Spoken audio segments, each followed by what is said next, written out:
Bagi Anda yang hendak melintasi jembatan Baronggong saat pagi dan sore hari, sebaiknya untuk mencari jalan alternatif lain. Pasalnya di jam itu kendaraan padat merayap hingga memicu kemacetan panjang. Beginilah kondisi lalu lintas di jembatan Baronggong pada pagi hari. Nyaris hampir tiap hari kondisi ini terjadi. Ribuan kendaraan roda 4 dan roda 2 mengular di sepanjang jembatan yang menghubungkan Kota Makassar dan Kabupaten Takalar ini. Kepala Unit Lalu Lintas Polsek Tamalandrea Kota Makassar, Aibtu Bakri menyebut, kemacetan parah akibat kepadatan kendaraan biasanya terjadi antara jam 6 sampai jam 10 pagi dan jam 3 hingga jam 5 sore.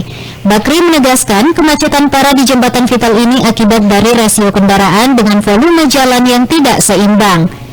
Suasana ini sudah berlangsung sejak lama. Banyak pengendara mengeluhkan kondisi ini lantaran sangat mengganggu aktivitas akibat kemacetan ini. Berkendara membutuhkan lebih banyak waktu.